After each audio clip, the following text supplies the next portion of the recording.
আসসালামু আলাইকুম ওয়া রাহমাতুল্লাহি ওয়া বারাকাতুহু। নাহমাদুহু ওয়া নুসাল্লি আলা রাসূলিহিল কারীম। আম্মা বা'দ, ফাআউযু বিল্লাহি মিনাশ শাইতানির রাজীম। বিসমিল্লাহির রহমানির রহিম। কুল ইন কুনতুম তুহিব্বুনাল্লাহা ফাত্তাবিউনি ইউহিব্বুকুমুল্লাহ ওয়াল্লাহু গফুরুর রহিম। সাদাকাল্লাহুল মাওলানাল আযীম ওয়া সাদাকা রাসূলুহুন নাবিয়্যুল আমিনুল কারীম ওয়া নাহনু আলা যালিকা লামিনাশ শাহিদিন ওয়াশ শাকিরিন ওয়ালহামদুলিল্লাহি রাব্বিল আলামিন। বা'দাহু ফি শানি হাবিবি ইন্নাল্লাহা ওয়া মালাইকাতাহু ইউসাল্লুনা আলান নবী ইয়া আইয়ুহাল্লাযীনা আমানু সাল্লু আলাইহি ওয়া সাল্লিমু তাসলিমা। একবার ঝুমে ঝুমে দরুদ পাক পড়ি সকলে মিলে। আল্লাহুম্মা সাল্লি আলা সাইয়্যিদিনা মাওলানা মুহাম্মদ ওয়া আলা আলি সাইয়্যিদিনা ওয়া আলা আলি সাইয়্যিদিনা মাওলানা মুহাম্মদ সাল্লাল্লাহু তাআলা আলাইহি ওয়াসাল্লাম। বেশি সময় নিব না, শুধু দু চারটি কথা জালসা এবং জালসা কমিটি সম্পর্কে বলার জন্য দাঁড় হয়েছে। আর তার সাথে সাথে আমাদের গ্রামবাসীর প্রতি একটা মেসেজ দেওয়ার জন্য যে আগামী কাল থেকে ইনশাআল্লাহ আমাদের প্রধান বক্তা 9:30টার সময় মাইক নিয়ে নেবেন। 9:30টার সময় মাইক দিয়ে দিব। আজকে 9:50 হলো। 9:50 হলো। আগামীকাল আরো 20 মিনিট আগে আপনাদের সামনে আমাদের জীবনের প্রধান বক্তা আপনারা দেখতেই পাচ্ছেন। আগামীকাল থেকে 9:30 আপনাদের সামনে উপস্থিত হয়ে যাবেন, বক্তব্য শুরু করে দেবেন ইনশাআল্লাহ।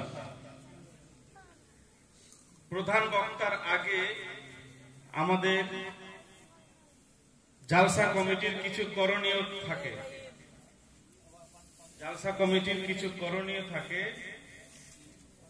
যেমন ধরুন এই যে বাচ্চারা মানে এত বিরক্ত করে প্রথম দিকে, এখন হয়তো প্রধান বক্তা আসলেন বলেই প্রধান বক্তা আসার আগে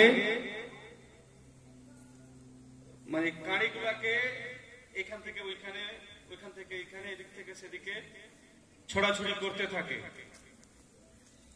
এখানে কমিটির অন্তত 1-2 জন এই জিনিসগুলোকে কন্ট্রোল করার জন্য থাকা উচিত। আর জালসা মানে শুধু লোকই শুনবে এমন কথা নয়, জালসা কমিটিরও তো জালসা শোনার প্রয়োজন আছে। জালসা কমিটি জালসা শুনবে না? জালসা কমিটিতে 40 জন আছে, এই 40 জন বাদ দিয়ে কজন টিকবে জালসা শুনতে? এই 40 জনকে আগে জালসা মাহফিলে এসে উপস্থিত হতে হবে। এখন যতজন আছে একজন প্রধান বক্তার জন্য এটা কিন্তু যথেষ্ট নয়। এই এতগুলো লোক প্রথমে থাকতো, প্রধান বক্তা আসার পরে, প্রধান বক্তা আসার সঙ্গে সঙ্গে এর 3 গুণ লোক এসে উপস্থিত হতো, তবেই কিছুটা মানিয়ে যেত যে হ্যাঁ মানে প্রধান বক্তা উনার মনে হবে যে না বলা যাবে। একজন প্রধান বক্তা হিসেবে যখন আমি স্টেজের সামনে বসবো, তখন যদি সামনে লোক না থাকে তো প্রধান বক্তা কিছুটা হলেও লজ্জিত হয় যে আমার ব্যাপারে লোকেরা শুনেছে, আমার ফেস্টুন দেখেছে, ফেস্টুনে আমার নাম দেখেছে, পাবলিসিটিতে আমার নাম হয়েছে, মোবাইলে প্রচার হয়েছে, গ্রামের লোকেরা সবাই জানে, অথচ সামনে লোক নাই, মানে তারা কি আমাকে কোনো ভ্যালু দিচ্ছে না, কেমন কি? অথচ আমাদের এবারের জালসার জীবনীর প্রধান বক্তা যিনি ইনি জীবনীতে আমাদের গ্রামে প্রথম, আমাদের নতুন অভিজ্ঞতা যে আমরা নতুন একজনের মুখ থেকে জীবনী শুনবো। মাশাআল্লাহ, আওয়াজ, সুর, মানে আমরা মোবাইলেও শুনেছি, আর যাদের সুযোগ হয়েছে সামনে বসার তারা সামনে বসেও শুনেছেন। তখন যদি সামনে লোক না থাকে তো এরকম একজন বক্তাকেও কিন্তু প্রথমে বক্তব্য শুরু করতে ভালো লাগে না। তা আমি বিশেষ করে জালসা কমিটিকে বলবো যে প্রধান বক্তা আসার আগে দেখা গেল 9টা বেজে গেল, 9:30 আসবে, তোমরা 9টা থেকে 9:20 মধ্যে তোমরা অন্তত 15 জন এসে উপস্থিত হও। আর তোমরা নিজেরা এক একজন করে বাইরে থেকে ডেকে নিয়ে আসো, তাহলে আরো 15 জন চলে আসবে। 30 জন তোমরা এসে উপস্থিত হও, আর বাকিরা প্রধান বক্তাকে নিয়ে আসবে, তাদের সাথে সাথে আর 30 জন চলে আসবে, তাহলে মোটামুটি মানিয়ে যাবে। তা না করে ওই কনস্ট্রাকশনের কাজ করছে, লেবার লাগিয়ে দিয়েছে, লেবার দেখছে, মালিকেরা অন্যদিকে ঘুরে বেড়াচ্ছে, এরকম যাতে না হয়। দিনের খিদমত, জালসা কমিটিতে কেউ কাউকে বেতন দেয় না। কমিটিরা কি বেতন পায়? কমিটিরা বেতন পায় না। এই কমিটিরা জালসা লাগিয়েছে, ওরা আন্তরিক ভাবে নিজেদের পরিশ্রম দিয়েছে। তো এই বিষয়টাকেও খেয়াল রাখতে হবে যে পরিশ্রমটা যাতে সঠিক জায়গায় কাজে লাগে। নিজেরা উপস্থিত হয়ে 10টা লোককে আরো নিয়ে এসে শোনালে তাদেরও নেকি, যারা শুনবে তাদেরও নেকি। আর জালসা এশারের নামাজ যখন শেষ হয়ে গেল, এশারের নামাজ শেষ হওয়ার সঙ্গে সঙ্গে জালসা কমিটিকে খেয়াল রাখতে হবে, ওরা যদি কোনো কাজে ব্যস্ত থাকে তাহলে কাউকে দায়িত্বটা দিতে হবে যে স্টেজে চাদর নাই, একটা ফ্যান লাগবে, এই বিষয়গুলা কিছুক্ষণের মধ্যে 10 মিনিটের মধ্যে তুমি ক্লিয়ার করে দাও। প্রথম দিকে খুবই গরম লাগছিল, মৌলানা সাহেব যখন বলছিলেন তো উনি অনুভব করেছেন প্রচুর গরম লাগছিল স্টেজে। কিন্তু আমি প্রথমে যখন তেলাওয়াত করলাম, এই তেলাওয়াত করতে আমার ভিতরে কিন্তু ভিজে গেছে। যাকে আশা করি আগামীকাল থেকে বিষয়গুলো খেয়াল রাখবে। আজকের আমাদের 5 রাতের আজকে প্রথম রাত, এই প্রথম রাতে যে কজন এসছে আমি সকলকে আন্তরিকভাবে ধন্যবাদ জানাই। তবে আরো আশা করব যতক্ষণ আমাদের প্রধান বক্তা বলবেন, যতক্ষণ জীবনী চলবে, আপনারা শেষ দোয়া করে যাবেন। আর দেরি না করে আমাদের প্রধান বক্তাকে নিয়ে আসছি।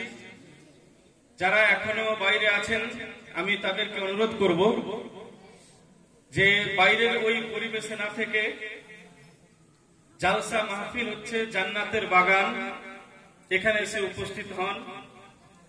নিশ্চয় আপনিও জানেন যে আপনি যেখানে বসে আছেন সেই জায়গা থেকে জালসার মাহফিলটা অত্যন্ত উন্নত। ধর্মীয় দৃষ্টিকোণ দিয়ে দেখলে আপনি বুঝতে পারবেন যে এখানে আসলে উপকার আছে, অনেক সওয়াবের অধিকারী হবেন। কাল কিয়ামতের ময়দানে যখন আপনি একটা নেকির জন্য ছোটাছুটি করবেন, তখন আপনার মনে হবে যে সেই দিন জালসা মাহফিল থেকে মাইকে বারবার ডাকা হয়েছিল, অথচ যায়নি। সেই দিন যদি সঠিক সময়ে উপস্থিত হতাম তাহলে কিছুটা নেকি আরো বেশি পেতাম। সেই দিন আপনার কষ্ট না হবে, অনুশোচনা হবে। দেরি না করে যে যেখানে আছেন, জালসা সম্ভব মনে করে এসছেন, অনুরোধ করে বলছি চলে আসুন। ইনশাআল্লাহ ইহকাল এবং পরকালেও কামিয়াব হবেন। তবে আর দেরি না করে আমাদের প্রধান বক্তাকে নিয়ে আসছি, তার সম্মানার্থে সবাই আল্লাহ তাআলার প্রশংসামূলক ধ্বনি বুলন্দ করি। নারায়ে তাকবীর, মাশাআল্লাহ। এই জোর, এই আওয়াজটা আর একবার ধরে রাখি। নারায়ে তাকবীর, নারায়ে রিসালাত, নারায়ে রিসালাত, নারায়ে হায়দারি, নারায়ে হায়দারি। হযরত আল্লামা মাওলানা ওয়াইস রেজা আনজুম কাদরি সাহেব কিবলা। নারায়ে তাকবীর, নারায়ে রিসালাত।